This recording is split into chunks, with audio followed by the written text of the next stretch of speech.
जम्मू कश्मीर में जो tourist place है वहां पर सेफ्टी सिक्योरिटी बढ़ा दी गई है। हेलीकॉप्टर से, ड्रोन से निगरानी रखी जा रही है। और उधर पाकिस्तान में बौखलाहट बढ़ गई है। पाकिस्तानी सैनिक कई तो ऐसे हैं जो चौकियां छोड़ कर चले गए हैं, कई ऐसे हैं जो किसी ना किसी बहाने से छुट्टी पर जाने की फिराक में हैं। और खबर ऐसी कि अब पाकिस्तानी फौज को यह कह दिया गया है फोन तक का इस्तेमाल न करें। एलओसी के पास में जीपीएस जैमिंग की भी खबर है। पाकिस्तान अलग अलग हथकंडे भले ही अपना ले, लेकिन अंजाम भुगतना होगा। बहुत शुक्रिया अजय जांडियाल आपका ये सभी अपडेट्स हमारे दर्शकों तक पहुंचाने के लिए। पाकिस्तान में जो भाषा आतंकी बोलते हैं, ठीक वही वहां के नेता भी कहते हैं। आतंकी और नेता में कोई अंतर नहीं है।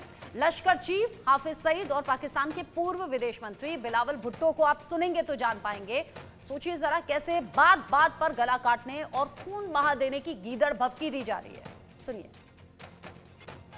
मोदी ने और उनकी हुकूमत ने ऐलान किया कि अब वो ये मुआहिदा नहीं मानते। और मैं सखर में इसी सिंधु दरिया के साथ खड़े होके भारत को कहना चाहूंगा कि सिंधु हमारा है और सिंधु हमारा रहेगा। या इस दरिया से हमारा पानी बहेगा या उनका खून बहेगा। और मोदी, तू चाहता है कि तू ढाका में खड़ा होकर ढाका यूनिवर्सिटी में यह कहे कि मशरकी पाकिस्तान को हमने तोड़ा, बांग्लादेश हमने बनाया, रक्त हमने बहाई, खून खून कहता, मोदी कहता खून मैंने दिया। और तू वहां ये बकवास करे और कहे कि हाफिज सईद चुप रहे और मैं चुप नहीं रहूंगा। तेरी जुबान इंशाअल्लाह हम खींच के रहेंगे। तू दबाव डाल रहा है इस्लामाबाद पर। हाफिज सईद क्यों बोलता है? और तू बोलेगा तो हम बोलेंगे इंशाअल्लाह। तू कहेगा कि पाकिस्तान का पानी रोकेंगे, कश्मीर के अंदर डैम बना के तुम पाकिस्तान के पानी को रोकोगे, पाकिस्तान की ज़राअत सनत का खात्मा करके, पाकिस्तान की मईशत तबाह करके, सी पैक के मंसूबे नाकाम करने के लिए तू बड़के मारेगा और तू चाहेगा हम चुप रहे।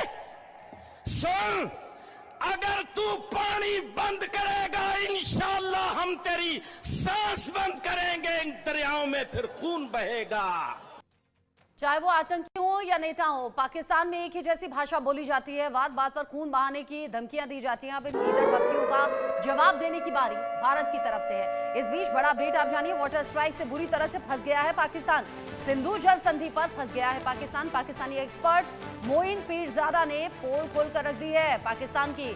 मोइन पीरजादा जो कह रहे हैं कि भारत के सामने नाक रगड़ेंगे मुनीर। वाटर स्ट्राइक पाकिस्तान में तबाही मचा देगी। वो कह रहे हैं कि पाकिस्तान तो बूंद बूंद पानी के लिए तरस जाएगा। भारत ने सिंधु जल समझौते को निलंबित किया है। अब ऐसे में बुरी तरह से फंसा हुआ पाकिस्तान नजर आ रहा है। ये हम नहीं बल्कि पाकिस्तान में बैठे हुए एक्सपर्ट कह रहे हैं। मोइन पीरजादा जो बता रहे हैं कि कैसे पाकिस्तान ने अपने पैरों पर कुल्हाड़ी मारने का काम किया है।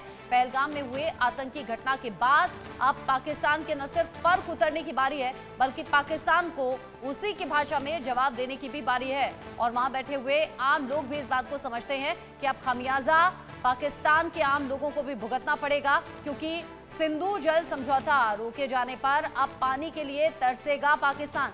क्योंकि गर्मी पहले से ही बहुत ज्यादा पड़ रही है। पानी की क्या वैल्यू है ये हम सब जानते हैं। अब ऐसे में पाकिस्तान में बड़े स्तर पर पानी की कमी हो जाना, खेती प्रभावित करना, पीने का पानी ना होना, घर घर में पानी ना पहुंचना, ये बड़ी परेशानी पाकिस्तान के सामने खड़ी हो चुकी है ऑलरेडी। एक्सपर्ट कह रहे हैं कि वो दिन दूर नहीं जब मुनीर नाक रगड़ेंगे भारत के आगे। यानी कि भारत की मान मनोबल की जाएगी, भारत से रिक्वेस्ट की जाएगी कि समझौते को बहाल करें और किसी तरीके से पाकिस्तान के सामने ये परेशानी